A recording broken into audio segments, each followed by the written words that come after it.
¿Cómo estamos? Buenas tardes, bienvenido. Esto es la entrevista aquí en TV Noticias 7.3, un momento para decantar, para conversar la información del día a día que a veces se nos va entre noticia y noticia. Vamos a ir al tema que nos convoca esta tarde, pero antes compartir con ustedes el comunicado de la Federación Peruana de Fútbol. Tenemos esto de resultado analítico adverso dándonos vuelta en la cabeza. Ya tenemos información oficial al respecto y la compartimos de inmediato con ustedes. La Federación Peruana de Fútbol informa que finalizado el partido disputado el pasado 5 de octubre de 2017 contra la selección de Argentina, nuestro seleccionado Paolo Guerrero fue sometido a un control antidopaje de acuerdo al protocolo general establecido en la etapa preliminar de la competición Rusia 2018. El día de hoy, 3 de noviembre, a las 14:09 el presidente de la Comisión Disciplinaria de la FIFA nos acaba de comunicar la medida provisional de suspensión por 30 días. Voy a repetir esto, la medida provisional de suspensión por 30 días de nuestro seleccionado Paolo Guerrero por un resultado analítico adverso en el control mencionado. La Federación Peruana de Fútbol acata y respeta esta decisión de la FIFA y confía en que pronto, se esclarezcan los hechos y se resuelva definitivamente este proceso. Paolo, capitán y líder de nuestra selección, cumple un rol muy importante para nuestro seleccionado dentro y fuera de la cancha gracias a la calidad de persona que siempre ha evidenciado. Valoramos su inmensa contribución a nuestra selección, por lo que la Federación Peruana de Fútbol y el Perú entero se solidarizan con él en estos difíciles momentos. En Lima, 3 de noviembre de 2017, Federación Peruana de Fútbol. Entonces, medida provisional de suspensión por 30 días sin Paolo Guerrero, sin repechaje. Entonces se quedó Paolo. De momento vamos a ver qué pasa. Basta de memes, basta de especulaciones. Ya tenemos información oficial. De momento no va el repechaje. Estaremos atentos a mayor información certera, ¿no?, sobre esto que se ha estado ventilando mucho a lo largo de esta jornada. En fin, vamos a dejar el tema del fútbol ahí que nos apasiona. Bueno, supongo que a usted también le atiende, ¿no? El tema nos acompaña esta tarde el señor Percy Medina, jefe de idea internacional en el Perú, porque, también hemos estado, sobre todo anoche, ¿no?, con idas y vueltas desde el Congreso de la República, en el que de pronto se va aprobando un poco de a pocos en la llamada reforma electoral, y estarán ya todos corriendo allí a comprar el kit porque si es que no lo compran ya se quedan fuera. Se han aprobado una serie de cosas que finalmente son parte de un todo. ¿Hacia qué caminamos finalmente? ¿Cómo estamos, señor Medina? Buenas tardes. Bueno, inicialmente no son parte de un todo todavía, y creo que ese es uno de los problemas que tiene la reforma, ¿no? Y es que los objetivos generales no son necesariamente compartidos. Pero lo que sí hay es una declaración de varios voceros en el sentido de que al final del proceso van a tener que hacer un ajuste para llegar a un texto único ordenado o a una suerte de código electoral, que es un poco la idea que debería estar detrás de toda reforma, es decir, un conjunto sistemático de normas, ¿no? El congresista Miguel Torres ha dicho que él espera que al final de la reforma parcial que viene haciéndose se pueda hacer una revisión integral del proceso para garantizar que todo esto se convierta en un solo cuerpo normativo, es decir, un texto único ordenado o un código, ¿no? Que se pudo haber hecho también, ¿no? De hecho, me parece que se trabajó a través de los esfuerzos de la congresista Donaire. Pero al final, ¿qué sensación les deja a ustedes que siguen el tema desde siempre? Efectivamente, ¿no? Cuando el grupo de trabajo presidido por Patricia Donaire presentó un proyecto en forma de código electoral, se esperaba que la discusión fuera sobre el conjunto del documento. Sin embargo, la Comisión de Constitución decidió hacer una discusión tema por tema, bajo el entendido que discutir el conjunto podía tomar demasiado tiempo. Entonces se optó, por razones metodológicas, según señaló la Comisión de Constitución, por discutir reforma por reforma, y así es como se ha venido haciendo. De hecho, se han discutido temas diversos que han dado lugar a dictámenes que se han ido discutiendo y aprobando por el Pleno. En ese sentido, la agenda planteada en su momento se cumplió. Es cierto que en algunos temas ha habido más avance que en otros, pero todavía varios de los temas han quedado pendientes para una discusión el próximo año, con relación a las elecciones del año 2021, ¿no? Es decir, lo que se ha hecho son cosas urgentes para las elecciones del 2018. Claro, las del 7 de octubre, que son las municipales y regionales, y que de hecho se han visto también afectadas porque, bueno, de momento se aprobó ya la eliminación de las organizaciones políticas locales, ¿no? Que, y hay que decirlo, le habían ganado pues la carrera a las organizaciones nacionales que en estas últimas elecciones, al parecer, y no lo eran tanto por la representación que han obtenido. ¿Qué impresión de esta eliminación tienen ustedes? Yo creo que esto tiene ventajas y desventajas, ¿no?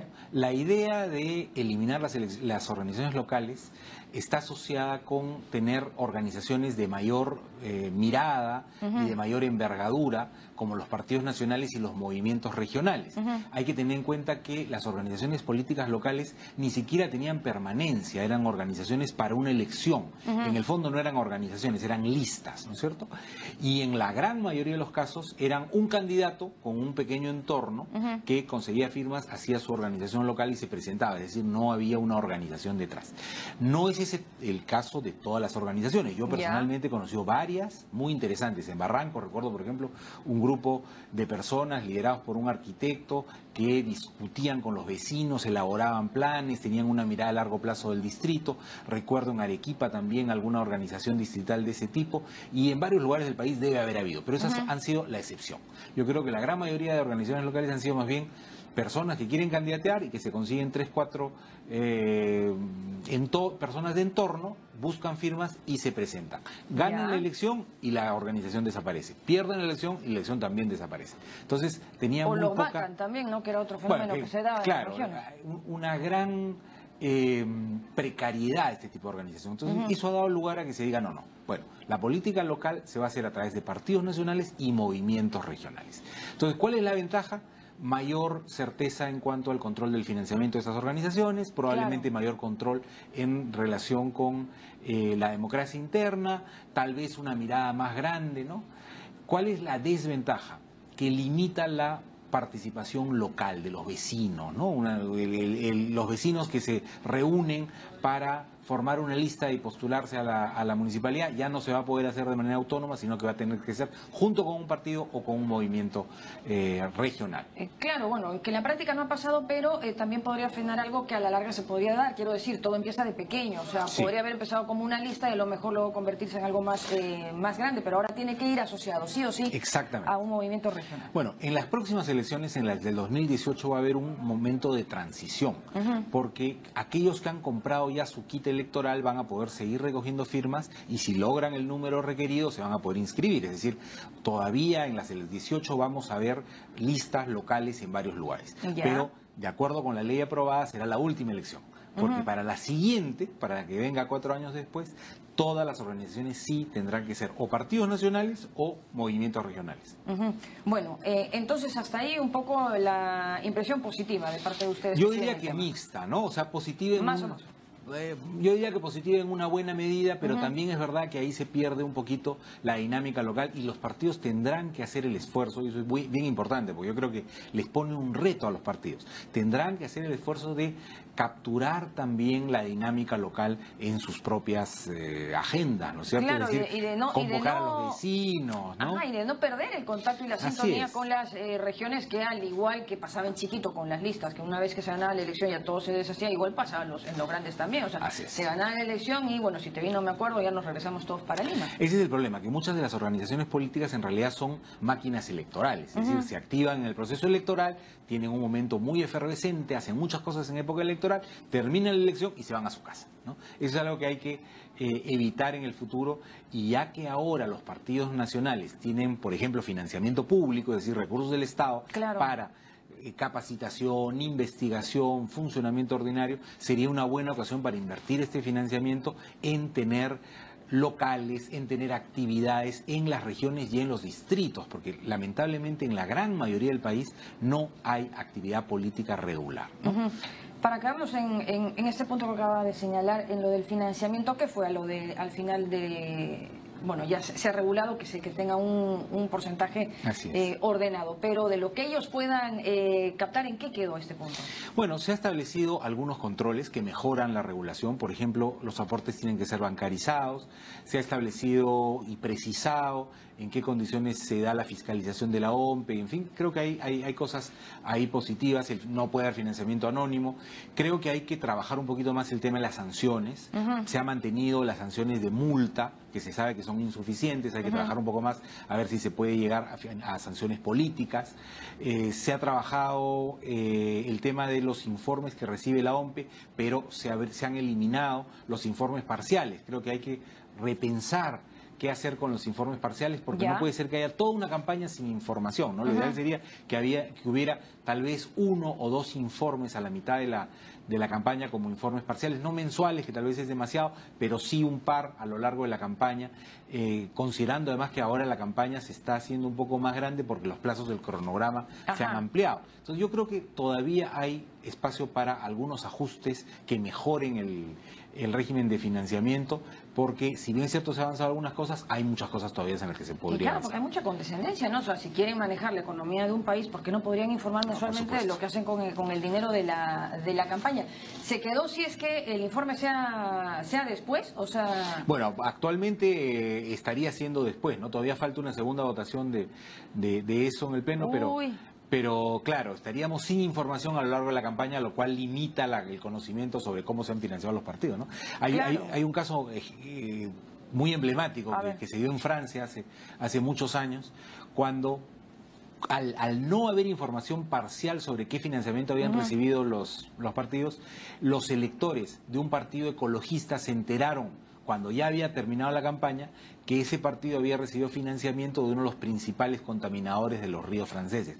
Entonces, evidentemente, los electores hubieran tenido derecho a saberlo antes, ¿no es cierto? Claro. Porque hubieran podido tal vez tomar una decisión diferente de haberlo sabido. Entonces, esa es una de las razones por las cuales es importante el tener información antes de la votación, ¿no? Y no todo al final del proceso electoral. Claro, pero vamos a que se supo, porque también se pudo haber quedado ahí en el anonimato, en las tarjetas que sabe Dios quién habrá comprado y... Hubiera sido peor, claro. Y los lonches y los cócteles y los demás, o sea, ya no se quiere ver de eso, pero todavía lo podemos tener. No, por supuesto. Y de hecho, a pesar de que se ha ajustado, se ha limitado, se ha dicho que hay un límite máximo de dinero que se puede tener por cada actividad proselitista, ese es un tema que no se ha terminado de cerrar bien. ¿Por qué? Porque podría haber muchas actividades proselitistas por ese monto total y no un control efectivo sobre esas donaciones, ¿no? Claro, se dice, son donaciones relativamente pequeñas, porque una tarjeta de un cóctel, de un almuerzo, de una cena, puede costar 30, 50 dólares, en fin, y estar identificando a cada uno es complicado, ¿no? Pero también en otros países eso se ha resuelto diferenciando los grandes aportes de los pequeños aportes. Entonces, los grandes aportes tienen que ser públicos para los electores y los pequeños aportes tienen que ser informados a la autoridad electoral y no necesariamente públicos. Esa es una cosa intermedia que haría que por lo menos tengamos certeza de quiénes hacen donaciones a través de rifas, cócteles, etcétera, y quiénes son los donantes grandes, ¿no? Que es lo que realmente interesa al gran público. Pero deja mal sabor, ¿no? Que siempre quieran mantener este halo de misterio sobre lo que debiera ser lo más transparente, que es el manejo de las finanzas. Bueno, en todo el mundo los electores están demandando más transparencia en la política, ¿no? Y creo que no hay país del mundo donde esto no se discuta de alguna manera y donde no haya habido avances. En Chile, por ejemplo, hace relativamente poco se ha hecho una reforma bastante grande al respecto, ¿no? Se ha hecho en México, se ha hecho en Colombia, ¿no? En América Latina, en varios países se ha ido reformando en alcances sucesivos, ¿no? Para que haya más transparencia. Lo mismo ocurre en Europa, en Asia, en varios países, porque hay una demanda ciudadana para eso, y entonces no es una reforma que concluye en ningún momento, sino que es una cosa que se va haciendo todo el tiempo para lograr un poquito más de transparencia cada vez, ¿no? ¿Y en sanciones cómo vamos? En sanciones se ha mantenido el tema de las multas, que se sabe que es una sanción inadecuada, ¿no? Porque lo que hemos tenido hasta ahora ha sido un régimen de multas que no ha funcionado, ¿no? Claro, hay entonces no han pagado, me parece que hay cifras importantes, ¿no? De partidos que además pudieran pagarlas perfectamente y no las pagan. No, y de hecho ha habido partidos que recibieron las multas y que luego desaparecieron sin haberlas pagado. O sea, esas multas ya no serán pagadas nunca, ¿no? Porque el partido ya desapareció. Claro. Se ha avanzado un poco porque se establece que aquel partido que no paga sus multas no puede inscribir nuevos actos, como por ejemplo el nombramiento de dirigentes, etcétera. Entonces, de alguna manera va a tener problemas. Ya. Pero no es lo suficiente. Quizás se podría avanzar un poquito más diciendo que aquel partido que reiteradamente no paga sus multas es sancionado y no responde frente a ello, pues no presenta candidatos, por ejemplo. Esa sería una sanción dura, grave, ¿no? Hay un poco de temor porque se piensa, bueno, y si algún gobierno dictatorial o autoritario a través de esto impide que haya candidatos opositores, es un riesgo. Sí, es un riesgo, ¿no? Pero se podría buscar una manera de establecer sanciones efectivas y al mismo tiempo garantizar que nadie pueda, digamos, aprovecharlas para limitar a un opositor. Bueno, esto es del sistema, ¿no? Digamos, un poco los límites que pone el sistema. Vamos a los límites que pone la misma organización política que debiera ser la primera en filtrar a los perfiles que va a presentar y demás. Y sin embargo no pasa, ¿no? Anoche se ha discutido hasta muy largo porque estaba ya la prohibición planteada en el proyecto para que no postulen sentenciados por terrorismo. Se pedía la ampliación a la lista para incluir a tantos más como violaciones sexuales, narcotráfico y corrupción. Hubo ahí una serie de debates, no entendí nunca el debate porque de más consenso no pudiera haber debería haber, ¿no? Y claro, ¿no? O sea, nunca entendí el momento de la discusión, pero bueno, lo hubo, se fue ahí un poco hasta tarde, pero finalmente se aprobó. Pero se quedaron por fuera los lavadores de activos y los violadores de derechos humanos. ¿Cómo haríamos? No, yo creo que esos dos delitos claramente deberían incluirse porque son bastante graves y yo añadiría incluso minería ilegal y tala ilegal porque son actividades de gran envergadura, ¿no? Que tienen un impacto muy fuerte y que significan violaciones más allá de personas específicas, amenazas a grandes poblaciones y a la nación, ¿no? Entonces, pero bueno, esto ya se ha aprobado, ¿se puede modificar? Sí, claro, por supuesto, ¿no? Porque ya está. Yo creo que el avance es importante porque ya se da el gesto de que no se quiere como candidatos a aquellas personas vinculadas con actividades criminales. Ahora se trata de añadir los delitos que se pudieran haber quedado por fuera de ese consenso, ¿no? Claro, aunque debiera decir simplemente actividades criminales y ya está, eso es como todo, ¿no? Bueno, en realidad el artículo dice delitos dolosos, ¿no? Y especifica que para algunos de esos delitos dolosos esa inhabilitación es permanente, es eterna, ¿no es cierto? Lo cual también alguien lo discutirá, porque se supone que la pena rehabilita al penado. Tal vez hubiera sido más seguro establecer una inhabilitación por un tiempo determinado, un tiempo largo, pero determinado. Pero bueno, ese es un tema que se discutirá. Pero en principio, todas las personas que tienen una sentencia firme, pues deberían estar inhabilitadas de participar por cualquier delito que sea. ¿Pero podría haber el riesgo entonces de lo que se ha aprobado anoche sea inconstitucional? Alguien podría ir, por ejemplo, a algún organismo internacional de derechos humanos o al Tribunal Constitucional a cuestionar la constitucionalidad de esta medida. Podría ser, podría discutirse efectivamente porque es una consecuencia bastante dura, ¿no?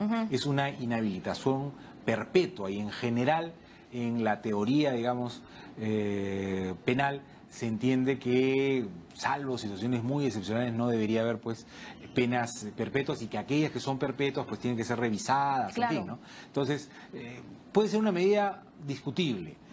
Tal vez hubiera sido más seguro tener una pena, una inhabilitación acotada a un tiempo específico, un tiempo largo, pero un tiempo específico, ¿no? Se pidió en algún momento del debate que regresara a comisión, a lo mejor y hubiese sido lo más prudente, ¿no? Para poder, no sé, ahí sopesar todos estos temas que han quedado por fuera, que lo del lavado de activos me parece importantísimo, violación de derechos humanos también, lo que también quedó por fuera me parece fue indulto razonado o algo así del término. Se ha incluido como excepción de todo esto el caso de los indultos, entiendo que vinculado con, sobre todo, los indultos dados a personas que fueron sentenciadas habiendo sido inocentes, es el caso, por ejemplo, de Yehude Simón, ¿no? Pero bueno, es el tipo de cosas que se puede discutir con más precisión y ver si es que hay ajustes que se pueden hacer a la norma. Ninguna de estas cosas es una norma pétrea, es decir, no se puede tocar. Tal vez un buen momento para hacer esa discusión final es al final del proceso, una vez que se trate de hacer estos ajustes para convertir esto en un texto único ordenado. Pero lo que se ha aprobado anoche, y bueno, ya una vez que salga promulgado y demás, sí alcanza las elecciones regionales y municipales del próximo año. Sí, porque todavía no se ha dado la convocatoria de esas elecciones y a pesar de que una norma que ha sido aprobada en el Congreso establece que en el año previo al proceso electoral no se puede hacer ninguna modificación, en el caso de las elecciones del próximo año sí se ha establecido que ese plazo, digamos, de inamovilidad de las reglas recién empieza con la convocatoria, es decir, en inicios de febrero del próximo año, ¿no? Bueno, hubiera sido estupendo, ¿no?, que ya tengamos el tema listísimo. Me parece que hemos tenido por demás y pero bueno, vamos ahí un poco... Bueno, esta reforma viene discutiéndose hace muchos años, ¿no? Pasos y retrocesos. Y recién ha empezado a agarrar viada en los últimos meses, digamos, ¿no? Pero bueno, esperamos que se llegue a buen puerto y que se revise todo lo que hay que revisar, ¿no? El tema es que también no hay como mucha vigilancia, ¿no?, a estos temas por organizaciones como la que ustedes dirigen, o también Transparencia, que están un poco sobre el tema. ¿Tienen así como alertas para enterarnos la población de que se está discutiendo eso en ese momento en el Congreso, por ejemplo? Bueno, yo creo que sí hay un cierto seguimiento de varios actores sobre lo que se viene dando, tanto en la Comisión de Constitución como en el Pleno. Hoy se sabe mucho más sobre eso, ¿no?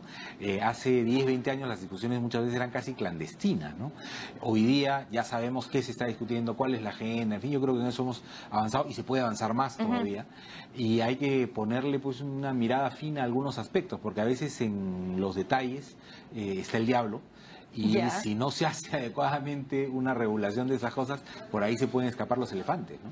Ya quedamos atentos entonces todos ahí, ojo con lo que se discute en el Congreso, sobre todo con las elecciones que se nos vienen, ¿no?, municipales, regionales, y con los gobernadores regionales que hemos tenido muchos ya en cárcel, uno vacado, ahora último, y no habidos y demás. Vamos a ver cómo avanzamos. Muchísimas gracias por haber conversado con nosotros. Ha sido el señor Percy Medina, jefe de IDEA Internacional en el Perú. Con eso nos vamos a la pausa. Regresamos con más en minutitos.